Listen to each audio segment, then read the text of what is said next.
KYC insurance ಎಲ್ಲ ಬಗ್ಗೆ ನಾರಾಯಣ ಸ್ವಾಮಿ sir Manjula madam ಹೇಳಿದ್ದಾರೆ ನಿಮಗೆ. ಇನ್ನೊಂದು ತುಂಬ ಇಂಪಾರ್ಟೆಂಟ್ ಏನಿದೆ, ಇವಾಗ day by day online transactions ನಾವು ಮಾಡ್ತಾ ಇದ್ದೀವಿ. ಇವಾಗ ಆನ್ಲೈನ್ ಟ್ರಾನ್ಸಾಕ್ಷನ್ಸ್ ಮಾಡುವಾಗ ನಾವು ಸ್ವಲ್ಪ ಕೇರ್ ತಗೋಬೇಕು, ಸ್ವಲ್ಪ ಹುಷಾರಿರಬೇಕು. ಯಾಕೆ ಇವಾಗ ಫ್ರಾಡ್ ಜಾಸ್ತಿ ಆಗ್ತಾ ಇದೆ.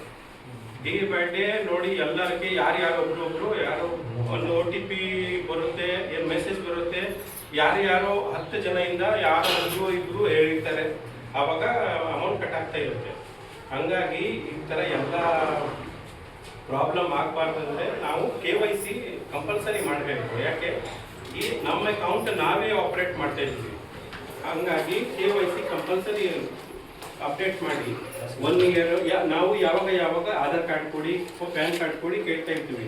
ನೀವು ಯಾಕೆ ಇಷ್ಟು ಸರಿ ಆಧಾರ್ ಕಾರ್ಡ್ ಕೇಳ್ತೀರಾ, ಪ್ಯಾನ್ ಕಾರ್ಡ್ ಕೇಳ್ತೀರಾ? ಹಂಗೆ ನಿಮಗೆ ಸ್ವಲ್ಪ ಇದು ಆಗುತ್ತೆ.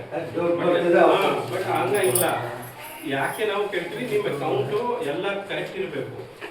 ನೀವೇ ತೆಗಿತಾ ಇದ್ದೀರಾ, ನೀವೇ ಫೋನ್ಪೇ ಗೂಗಲ್ ಪೇ ಯೂಸ್ ಮಾಡ್ತಾ ಇದ್ದೀರಾ, ಅದು ನಮಗೆ ಎಲ್ಲ KYC ಅಪ್ಡೇಟ್ ಆಗಿರಬೇಕು.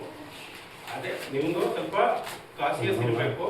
ಏನು ಮಾಡ್ತಾ ಇದ್ದೀರಾ, ಎಷ್ಟು ತಗೊತಾ ಇದ್ದೀರಾ, ಎಲ್ಲ ಆನ್ಲೈನ್ ನೋಡ್ಕೋಬೋದು ನೀವು. ಇಲ್ಲಾಂದರೆ ಬ್ಯಾಂಕ್ ಬಂದುಬಿಟ್ಟು ಅಲ್ಲಿ ಕೇಳ್ಬೋದು. ಏನೋ ಯಾವುದೋ ಮೆಸೇಜ್ ಬಂದರೆ, ಯಾರೋ ಅನ್ನೋನ್ ಫೋನ್ ನಂಬರ್ ಬಂದರೆ, ಯಾಕೆ ಏನೋ OTP ಹೇಳಕ್ಕೆ ಹೋಗ್ಬೋದು.